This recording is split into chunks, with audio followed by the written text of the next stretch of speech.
दर्शकवृन्द नमस्कार, तपाईहरु हेर्दै हुनुहुन्छ एसके लाइभ। अहिले घडी पहाडको राजनीतिमा फेरि एकपल्ट उथलपुथल मचिएको छ। केही दिन अघि मात्र आएको दार्जिलिङ ब्रान्च अध्यक्ष गोरामुमुका दार्जिलिङ ब्रान्च अध्यक्ष अजय एडवर्डको एउटा अडियो बयानले फेरि पनि पहाडको राजनीतिमा उथलपुथल मचाएको छ।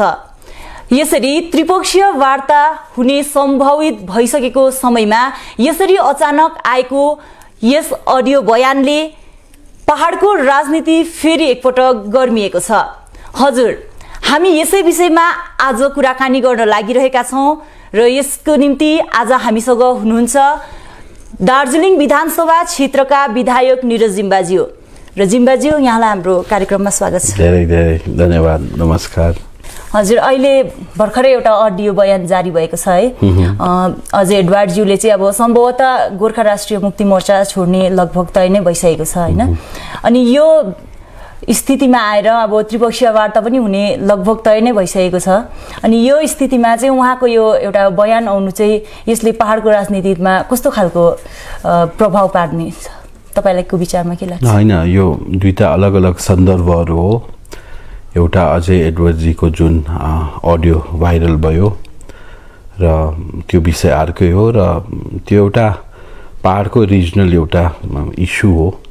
तर अब नेसनल इस्युमा गोर्खाहरूको इस्यु जुन माथि एउटा डायलग हुन्छ त्यो त ठुलो इस्यु हो। यो एउटा घरको इस्यु हो, एउटा पोलिटिकल पार्टीको माध्य अन्तर्कलह अन्तर्द्वन्द्व मनमुटाउको कुरोहरू हो र यसले कहिले पनि पर्मनेन्ट पोलिटिकल सल्युसनमाथि जुन डायलग जुन त्रिपक्षीय वार्ता भन्दैछ यसमाथि त्यस्तो असर केही पर्छ भन्ने जस्तो लाग्दैन। त्यो अलग अलग विषयवस्तु हो। हजुर, तपाईहरु चाहिँ लगातार रूपमा दिल्ली पनि धाइरहनु भएको छ हैन? अनि यसमा चाहिँ अब त्रिपक्षीय वार्ता पनि हुने सम्भावना चाहिँ भइसकेको छ, सम्भावना छ हैन? अनि तपाईको विचारमा चाहिँ कहिले होला यो त्रिपक्षीय वार्ता? अनि यसमा कस्तो खालको हाम्रो पहाडको लागि चाहिँ एउटा पहाडको राजनीतिको स्थायी राजनीतिक समाधान भनिरहनु भएको छ हैन? यो चाहिँ के कस्तो खालको आउने छ? हेर्नुस्, वार्ता कहिले बोलाइन्छ, स्थायी राजनीतिक समाधानमाथि चर्चा हुँदा के समाधान ल्याइन्छ, त्यो त एक नम्बर त म अङ्ग्रेजीमा भन्छ ओम्निसिएन्ट, सबै जान्ने या भविष्यवाणी गर्ने मान्छे त म होइन। र यसको अब निचोडमा हामी कसरी पुग्छौँ के पुग्छौँ त्यो म जान्दिनँ। तर होम मिनिस्टरको जुन हामीलाई आश्वासन थियो, भर्बल एस्योरेन्स जो थियो, जुन मिटिङ थियो हाम्रो होम मिनिस्टरसँग, त्यति बेला हामी मात्र थिएनौँ, अन्य दलहरूका साथी थिए, राजु विष्टजीको उपस्थिति थियो, खरसाङ विधायक थियो। त्यति बेला होम मिनिस्टरले भन्नुभएको थियो कि 12 तारिक अगस्तसम्म एउटा पत्रचार हुन्छ, त्यो पछि सेप्टेम्बरको पहिलो सप्ताह फर्स्ट विक अफ सेप्टेम्बरमा यो सम्भावित यो वार्ता सुरु हुनेछ। एउटा डायलग ओपन भएपछि ट्राइपार्टेड मिटिङ म बङ्गाललाई पनि लेख्छु र स्टेक होल्डरलाई पनि बोलाएर एउटा मिटिङ गर्ने त्यही भएको थियो। अब त्यही हामी चिठीको प्रतीक्षामा छौँ, किनभने 15 तारिक हाम्रो स्वतन्त्र दिवस भएको कारणले गर्दा अब दिल्लीमा अरू कामहरू पनि हुन्छ र यसै कारण फेरि चिठी अलिक छिटो आइसकेपछि चाहिँ फेरि यहाँ आलोचना है धेरै चिजहरू हुन्छ र विष लाग्नु सक्छ, दुश्मन लाग्नु सक्छ। हाम्रो त धेरै जान्नेहरू छ, आफै बसेर वार्ता गरेर त्यहाँ वार्ता भएको छैन, हाम्रोहरू बसेर कन्क्लुजन पनि निकालिदिइहाल्छ, फलाफल पनि निकालिदिइहाल्छ, यो भयो यो हुनेवाला छ। र यही तान्त्रिकहरू यो भविष्यवाणी गर्नेहरूलाई चाहिँ अलिकति यिनीहरूबाट जोगाउनु पनि चिठी अलिक ढिलो भएको राम्रै हो, किनभने त्यति लामो ग्याप हुँदा पनि त्यो अलिकति नसौदो जस्तो छ। र पर्मनेन्ट पोलिटिकल सल्युसनमाथि डायलगै पर्मनेन्ट सल्युसन खोज्नु, best solution for the Gorkhas. गोर्खाको इतिहास, गोर्खा भूमिको इतिहास, हाम्रो दार्जिलिङको राजनीतिक इतिहास, यो जमिनको राजनीतिक इतिहास सजिलो छैन नि है। सन्धि चुक्ति भूभाग, ट्रिटी ओब्लिगेटरी ल्यान्ड है, कन्स्टिट्युसनली इन्कर्पोरेट नभएको भन्छौँ हैन, हामीले पार्शियली एक्सक्लुडेड एरिया भट्याइरहेको छौँ, कहिले मर्जरको कुरा तथ्यहरू भनिरहेको छौँ, कहिले भन्छौँ यो it was an integral part of Nepal, कहिले भनिरहेको छौँ integral part of Sikkim, gift deed भएको है फेरि अब्जर्भड एरियाले अब्जर्भ गरेको फेरि अहिले भन्दैछौ त्यो एमेन्डमेन्ट भएर अब्जर्भ एरिया नलिफाई भयो र अब लिगल कम्प्लिकेसन्सहरू यो भूमि क्ल्यारिटी छैन र यही चिज नहुँदा चाहिँ आजसम्म सम्भवतः हामीले गोर्खाल्यान्ड पनि पाउनु नसकेको होला र पर्मनेन्ट पोलिटिकल छ गोर्खाल्यान्ड नभनेको पनि त्यही कारण हो कि अब यो कम्प्लिकेसन छ लिगल कम्प्लिकेसन छ ट्रिटी अब्लिगेसन छ है कतिवटा कुरोहरू छ अब त्यो त हामीलाई त्यति राजनीति गर्नेहरूलाई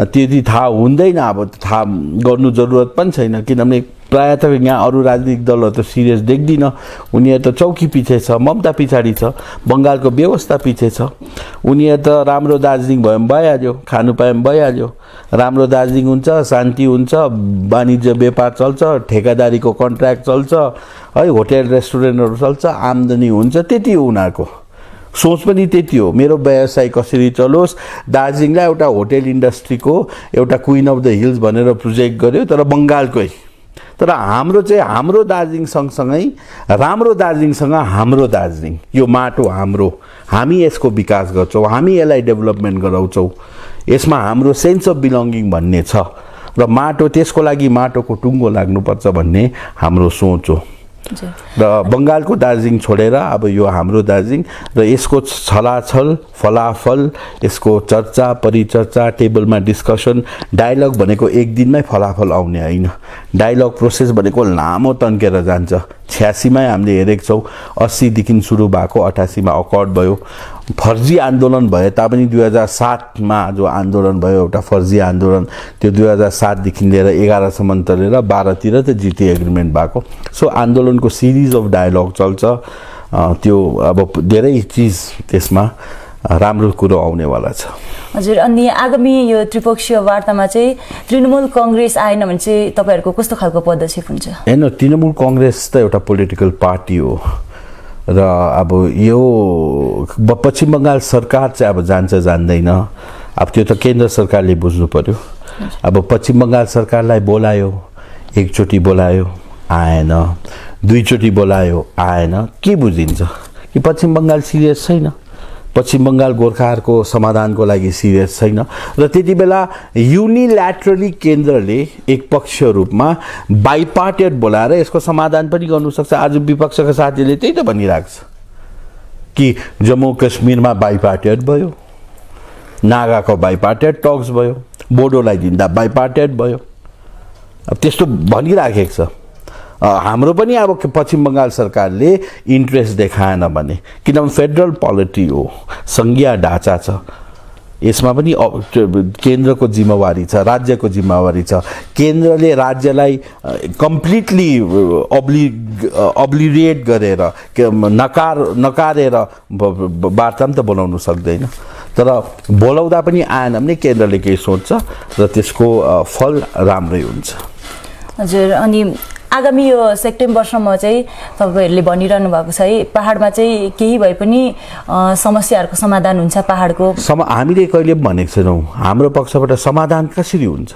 एउटै डायलगमा समाधान हुन्छ समाधान गर्ने बाटो प्रशस्त हुन्छ खोलेर जान्छ अजिङ्गरले निलेको चिज अजिङ्गरले निलोको मिल्ग सकोलो त आउँदैन नि डाइजेस्ट गरिदिसकेको छ त्यही चाहिँ के हो तपाईहरुको त्यही त अब त्यही त हामी त्यहीमा त बसेको त त्यो चाहिँ के हो भनेर त त्यहाँ निकाल्नु पर्यो हाम्रो त गोर्खाल्यान्ड हो तपाई मेरो हाम्रो गोर्खा जनताको प्रत्येक भारतीय गोर्खाको जसमा गोर्खाको खून छ उले गोर्खाल्यान्डै भन्छ अन्त तर दिनेको के छ केन्द्र सरकारको हाम्रो प्रति के सोच छ भाजपा सरकारको त सोच छ कि गोर्खालाई पर्मनेन्ट पोलिटिकल सल्युसन गर्नुपर्छ 11 जात गोष्ठी छुटिएकोलाई मान्यता दिनुपर्छ आज के एउटा ठुलो कुरा भयो भन्दैमा बीजेपी को एउटा पोलिटिकल पार्टी जसले केन्द्र चलाउँछ बीजेपी एउटा हो केन्द्र सरकार एउटा हो बुझ्नु भएन आज बीजेपी को म्यानिफेस्टोलाई यो डायलग खोलेर अगर सब्जेक्ट म्याटर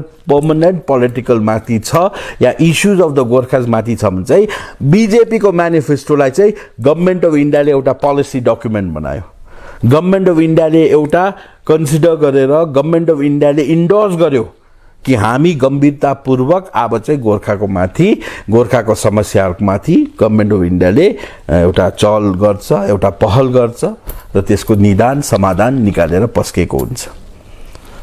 हजुर, भर्खरै तपाईँ सांसदज्यूसँग कालेबुङको भ्रमणमा जानुभएको थियो है, त्यो सबैमा चाहिँ सांसदज्यूलाई प्रश्न गरिँदा तपाईँ चाहिँ अलिकति पत्रकारहरूसँग आक्रोशित पनि देखिनु भएको थियो होइन। अनि त्यति बेला चाहिँ तपाईँले भन्नुभएको थियो नि पत्रकारहरूले चाहिँ एउटा ह्यान्डसम प्याकेज थापेको छ भने। एउटा नाम पनि दिन्छु, मनोज भोगटे कि त्यसलाई बोगटे के भन्छ, भोगटे कि बोगटे नाम पनि मनोज भन्ने एउटा छ। त्यो मान्छे अब त्यो पनि भन्नु अब छोडिदिउँला, उसलाई उसको प्रश्नलाई अब राजु विष्टलाई ज्यूलाई गर्नुभएको, तर हामीलाई पोकिङ हो नि त। यो कस्तो मान्छे हो भने यसले कुनै पनि चिज व्यक्तिगत लिन्छ। ऊ पत्रकार हो भने त एउटा समाजप्रति उसको दायित्व छ, एउटा रेस्पोन्सिबिलिटी छ। पर्सनल ओपिनियन हुँदैन पत्रकारको। उसो भए त ऊ त राजनीतिज्ञ हुनुपर्छ। If he has a personal opinion, व्यक्तिगत विचार छ चाहिँ उसको त्यो व्यक्तिगत पेजमा चलाउन सक्छ, मनोज बोगटी पेजमा चलाउन सक्छ। तर कुनै के जनसंवाद लेखेर कुनै के त्यो लोगो लाएर पत्रकारितालाई प्रतिनिधित्व गरेको मान्छे त्यस्तो गर्नु हुँदैन, त्यसले मिसगाइड गर्छ। हजुर, त्यो चाहिँ उहाँले तपाईप्रति के व्यक्तिगत हो, उसको छ मप्रति, त्यो त जगजाहिर छ। उसको व्यक्तिगत मप्रति खालि होइन, जति पनि हाम्रो जो जातिमा वरिष्ठ व्यक्तिहरू थिए छन् उनीहरूलाई इजी टार्गेट गरेर, सफ्ट टार्गेट गरेर इन्द्रबहादुर राई जस्तो खाटी विद्वान, स्रष्टाको महास्रष्टा, नेपालले मानेको त्यस्तो साहित्यिक धुरन्धरलाई यो बच्चा भुइँफुट्टा कविले उसको लीला लेखनमाथि प्रश्न चिन्ह लाएको। मन प्रसाद जस्तो मानिएको साहित्य अकादमी पुरस्कारद्वारा विभूषित उसँग पनि उसको लागि जिम्बालाई मैले 19 मा जिताए अरे। यही अफिसमा हो मनोज बोगटी आएर 2 पेक लगाएर केही पारितोषिक थापेर कसैलाई जिताउँछु भनेर मलाई डर भयो, नेपाल भाग्छु भनेर। यहीँ छ, दिने मान्छे पनि छ, फेरि दिने मान्छे पनि छ, भिडियो पनि छ, 2 पेक लाउँदै गरेको भिडियो पनि छ। समयमा म गर्छु नि। पत्रकारलाई होइन, मैले पुत्रकारलाई गरेको। हजुर, उहाँले चाहिँ त्यो ह्यान्डसम प्याकेज भन्नुभएको थियो। यो ह्यान्डसम प्याकेज हिँड्नुहोस्, उसले भन्छ नि 6 शेड्युल भयो भने ऊ टिभीमा राति मात्रले चटक्कै भएर बसेर है यत्रो भोगडे जस्तो अनुहार लिएर कसैले पनि मन पराउँदैन। फेरि कुनै साहित्यिकले पनि फुर्के कवि भन्छ यसलाई, फुर्के अहम र घमण्ड भएको। पहिला उधारोको कोट ल्याएर यसले उयो बोलिन्थ्यो होइन। नम्र हुनु पर्यो, विनम्र हुनु पर्यो। जति ज्ञान बढ्दै जान्छ त्यति झुक्नु पर्यो। उसको हेर्नुहोस् न बोलाइमा उसको अहम, उसको घमण्ड। के माथि उसको घमण्ड? एउटा त्यो काफेर अमेरिकामाथि घमण्ड, एउटा लाइफ अफ बटरफ्लाई माथि घमण्ड। त्यो त तहस नहस भएर जान्छ। ऊभन्दा वरिष्ठ कविहरू छ, ऊभन्दा वरिष्ठ साहित्यिकहरू छ, ऊभन्दा वरिष्ठ पत्रकारहरू छ। कति नम्र छन् उनीहरू, कति विनम्र छन्, कति आदर र सत्कार छ। कि त ऊ राजनीति गर्नु पर्यो। यस्तो ओपिनियन छ भने आऊ, प्रतिस्पर्धामा आऊ। आफ्नो पर्सनल ओपिनियन छ, तिमीलाई मन राजनीति गर। पत्रकारको कवच लगाएर पत्रकारलाई अगाडि राखेर शिल्ड बनाएर किन यो व्यक्तिगत ओपिनियन? निरज जिम्बालाई हराउँछु, 19 मा मलाई जिताएको अरे, 21 मा मलाई हराउँछु भन्दै थियो। 21,000 भोटले जिते म। भनेपछि हामीले यो बुझ्नु पर्यो कि तपाईँले त्यो दिन चाहिँ तपाईँले आक्रोश उहाँप्रति नै उल्पट्टि पर्टिकुलरली उल्पट्टि। यसै कारण त कुनै पत्रकारले मलाई कन्डेम गरेन। राति फोन गरेर सबैले मलाई धन्यवाद दिएको छ। वरिष्ठ पत्रकारहरू दिल्लीबाट पनि, आसामतिरबाट पनि कि यसको फुरफुर बढेको त्यो ठिक गर्नुभयो। पत्रकारहरूले, साहित्यिकहरूले, कविहरूले एकदम आई एम भेरी सेटिस्फाइड। र प्रत्येक अब युएसमा पनि यसले टिका टिप्पणी गर्छ, बेलुका बस्छ, आफ्नो यसको टिमको मान्छेहरूलाई मपट्टि बोल्नु लाउँछ। तर वेलकम, उसले जोलाई छुएको छ माथि बढेकै छ। आज सबले चिन्छ यो भोगटे के हो भन्ने। यो मेरो पर्सनल हो उसकोसँग। पत्रकारहरूलाई होइन, र पत्रकारहरू चौथो स्तम्भ हो। गणतन्त्रको डेमोक्रेसीको उनीहरूलाई सलाम छ। र यही प्रसङ्गमा अब कतिवटा एडिटेड भिडियो, डक्टर्ड भिडियो है, यसलाई काटेर बनाएर भिडियो उनीहरूले हाल्दैछ पत्रकारहरूमा र जिम्बामाथि एउटा विभाजन ल्याउनुको लागि। त्यसको लागि कतिले नबुझेर पत्रकारहरूले केही आक्षेप मैले गरेको जस्तो लागे। म आन्तरिक हृदयबाट उहाँसँग क्षमा प्राप्ति छु। हजुर, अनि अब अर्को प्रसङ्गमा जाउँ है हामी। जोन बार्लाज्यूले चाहिँ उत्तर बङ्गाललाई चाहिँ एउटा अलग बनाउने भनिरहनु भएको छ है। अनि यो प्रसङ्गले चाहिँ, यो विषयले चाहिँ, यो एउटा मुद्दाले चाहिँ हामी यो पहाडको जुन हाम्रो अहिलेसम्मको गोर्खाल्यान्ड या त हाम्रो छुट्टै पहाडको राजनैतिक समाधानको कुरा छ होइन, यसलाई चाहिँ प्रभाव पार्छ कि पार्दैन? हेर्नुहोस्, प्रभाव त पार्दैन, अझै समर्थन दिन्छ, अझै बल दिन्छ। कसरी? आज किन हामीले बुझौँ नि त, बङ्गालले चाहिँ केवल गोर्खालाई मात्र होइन, के उत्तर बङ्गाललाई नै सताइरहेको छ। यहाँ बस्ने जनजातिहरूलाई सताइरहेको छ, यहाँ बस्ने बङ्गालीहरूलाई सताइरहेको छ होइन। पहिला त हाम्रो खालि उयसको कुरा थियो नि त, हामीलाई त डेभलपमेन्टको कुरा भनेर उनीहरूले अड्काइदिइहाल्थ्यो। गोर्खाल्यान्ड एउटा डेभलपमेन्ट इस्यु हो, डेभलपमेन्ट भएन, विकास भएन भन्थ्यो। तर आज उत्तर बङ्गालको समस्त बङ्गाली दाजुले, बिहारी दाजुले, राजवंशी सबले, आदिवासीहरूले, कोचले, मेचले सबैले एक आवाजमा सन्तालीहरूले भन्दा त के एउटा मेसेज गयो हो कि उत्तर बङ्गाल त हेलित नै छ, अवहेलित नै छ। यहाँको उत्तर बङ्गालमा बस्ने अन्य समुदायको भाषा, कल्चर, ल्याङ्ग्वेज, ट्रेडिसनलाई रेस्पेक्ट गरेको छैन।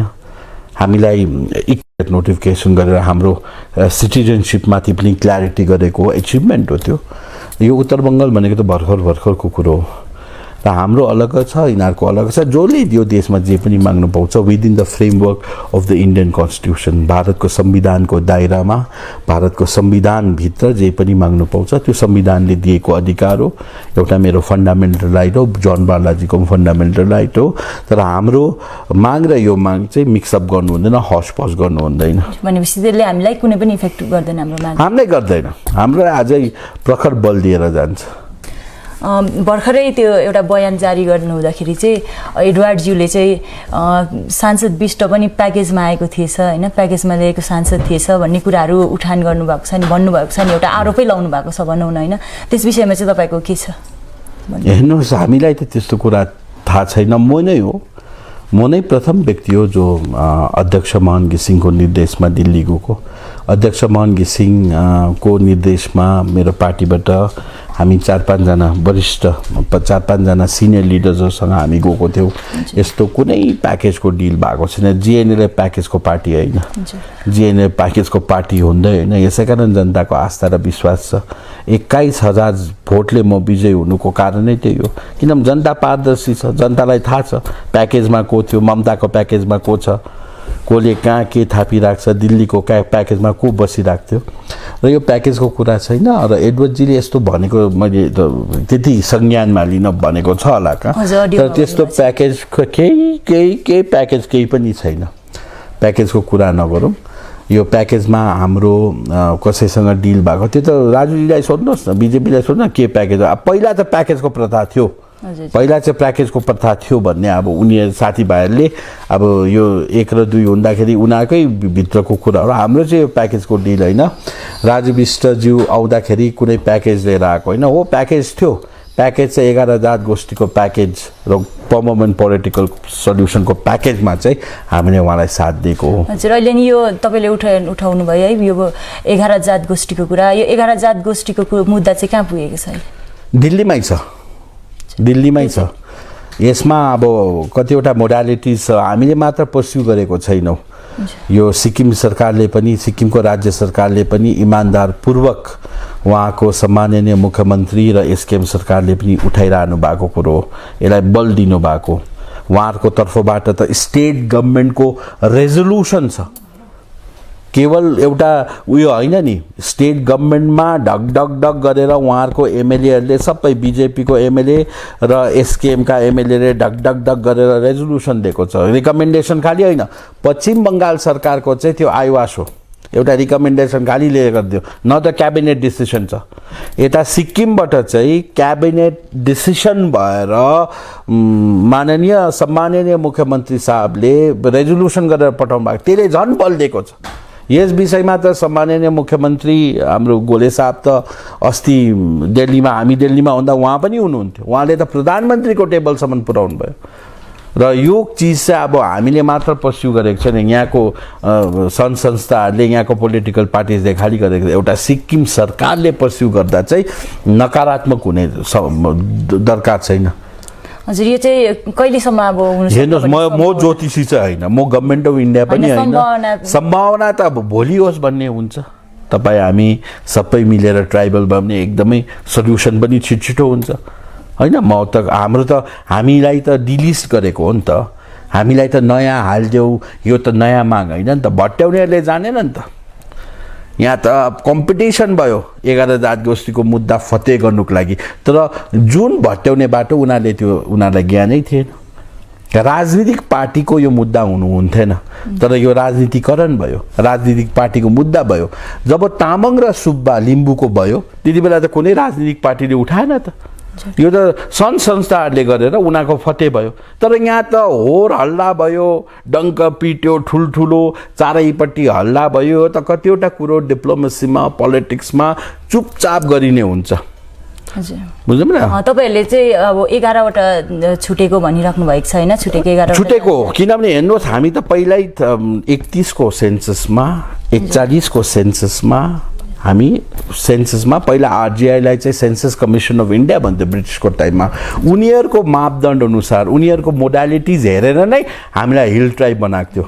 एप्रोप्रिएटली कोटा पनि देख्थ्यो, गभर्मेन्ट कलेज इस्टाब्लिस पनि हिल उयसमै भएको हो, हिल ट्राइब होइन। फेरि भर्खरै चाहिँ तपाईँहरूसँगै गठबन्धन दल छ होइन, गोर्खा राष्ट्रिय मुक्ति मोर्चा, उहाँको प्रवक्ताजी हुनुहुन्छ वाइ लामाजी, उहाँले चाहिँ भन्नुभएको छ अझ छुटेको अझै सम्भवतः 20वटा भन्दा पनि या त ज्यादा पनि हुनसक्छ या त त्योभन्दा कम चाहिँ अझै लेफ्ट आउट भनिराख्नु भएको छ नि, छुटेको जनजातिहरू छ। होइन, पहिलाको जो 31-41 को सेन्ससमा त इभन हाम्रा सेड्युल कास्टका हाम्रो दाजुभाइहरू कामी, दमाई र सार्की पनि हिल ट्राइब थियो। त्यो 1956मा गएर उनीहरूलाई सेड्युल कास्ट बनाइदियो। तर अहिले अल इन्डिया सेड्युल कास्ट उनीहरूको सबैभन्दा ठुलो अम्ब्रेला अर्गनाइजेसन हो इन्डियामा, जसको जेनरल सेक्रेटरी अधिवक्ता रिमेश मोते हो। उहाँहरू दिग्गजहरू अरू पनि छ, 2-3वटा कादासा भन्ने फेरि छ, उहाँले ट्राइबल हुन्छु भन्ने छ। एक गुटले भन्छ हामीलाई यही सहुलियत चाहियो, ठिकै छ। एउटा चाहिँ दर्जापट्टि छ कि हामीलाई हिल ट्राइब बनाइदेऊ भन्ने, एउटा चाहिँ ठिकै छ दर्जा नदेऊ, हामी हिल ट्राइब सी ट्राइब जान्दैनौँ, जे यथावत स्टेटसको जे अहिले सरकारले गर्यो 56मा हामीलाई सेड्युल कास्ट गर्यो, हामीलाई त्यो मान्यता जो छ एउटा सहुलियत त्यसमै उहाँलाई ठिकै छ भन्ने।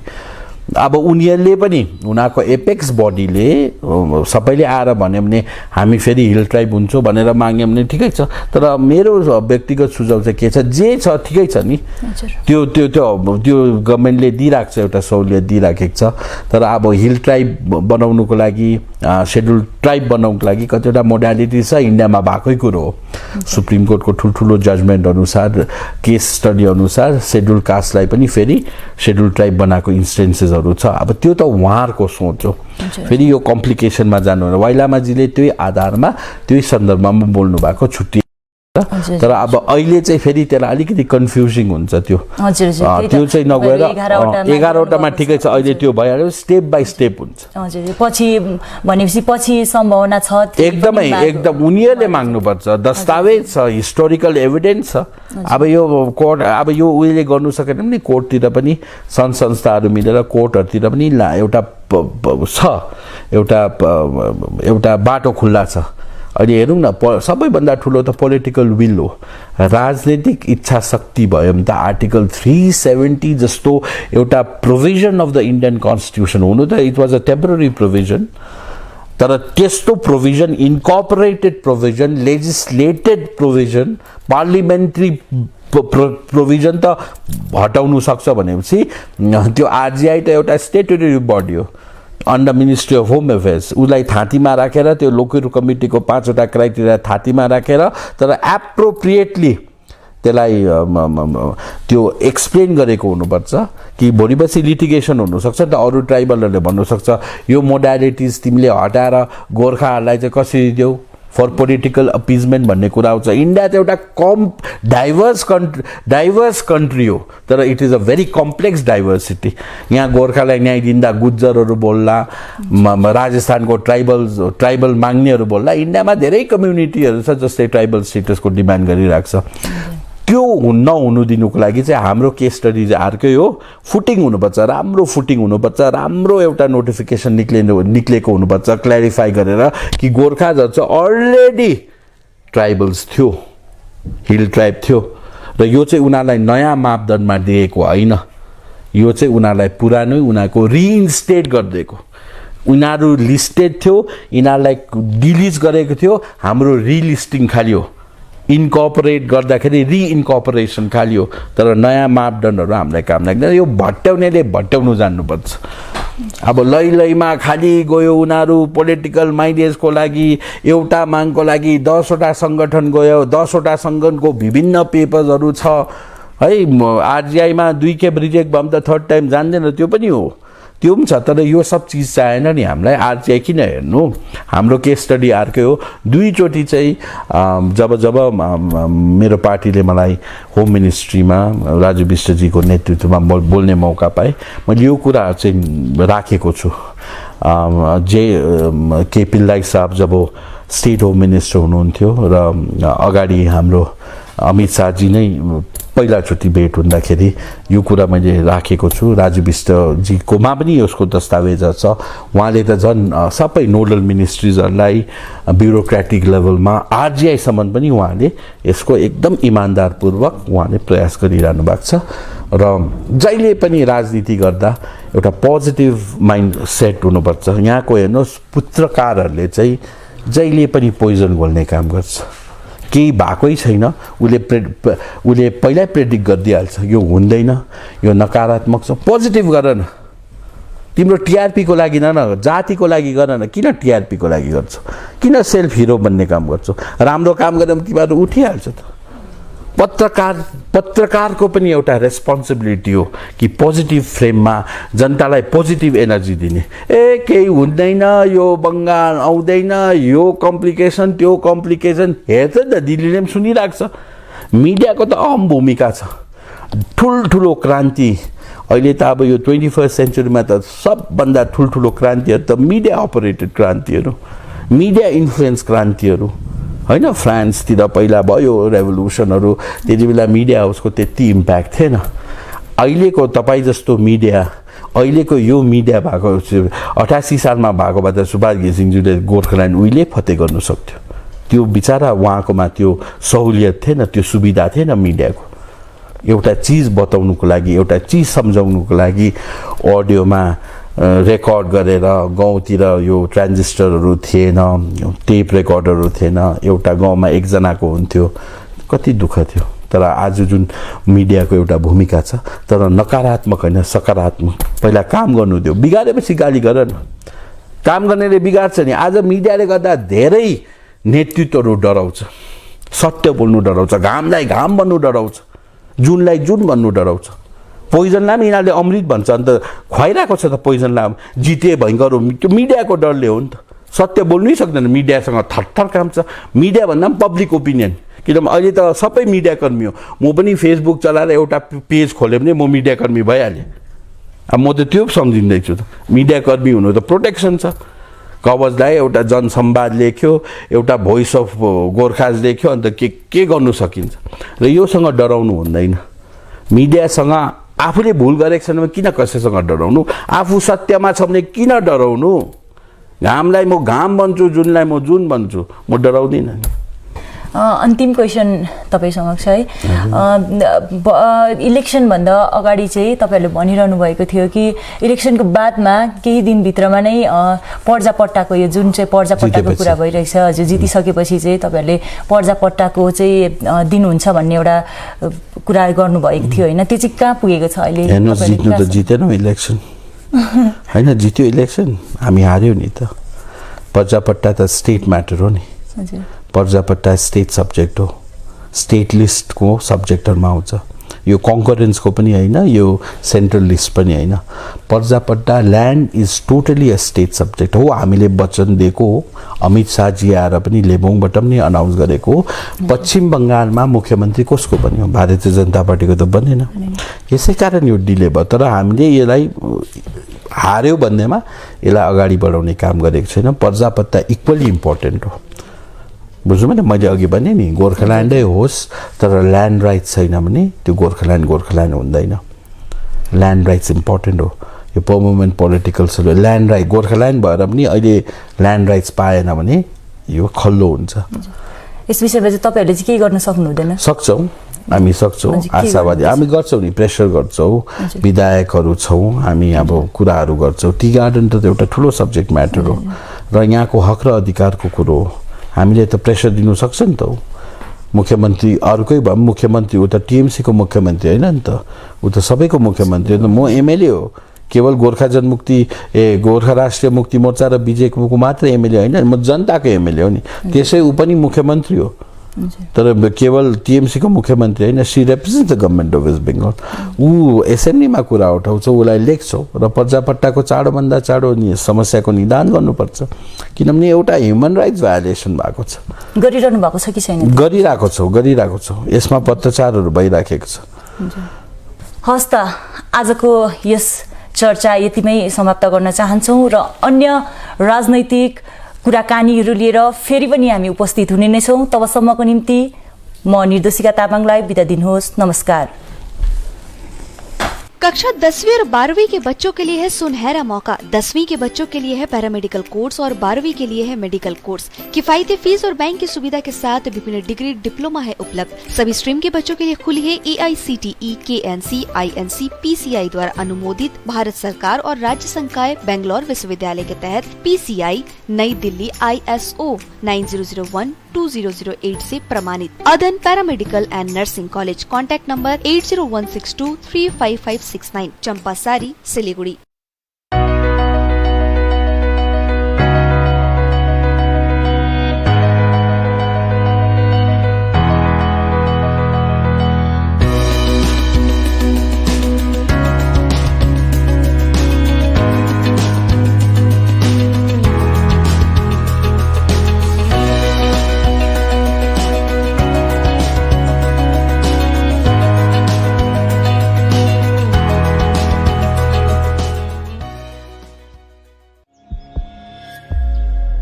Are you dreaming to wake up under the calming Turkish skies?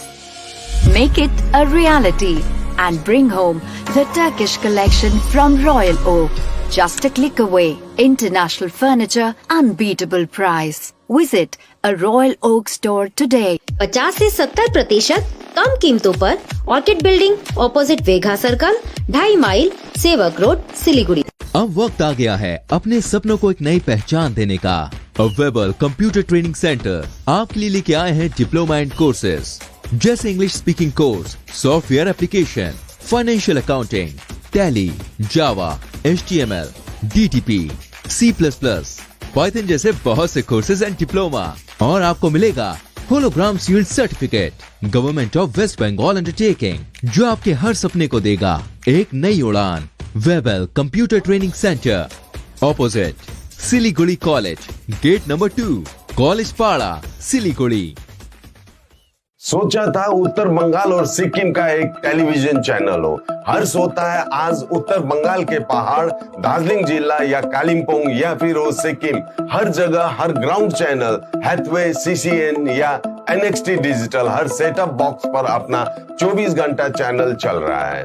मूल मंत्र बढ़ाने का व्यापार, पहाड़ के कस्टमर से प्यार। इस्लामपुर से लेके जलपाईगुड़ी साथ ही सिलीगुड़ी में भी हैथवे और सिटी केबल में 24 घंटा चैनल, फेसबुक और यूट्यूब में भी है। जब SK लाइव का हो साथ तो चिंता की क्या बात। Advertise your products and services with SK live.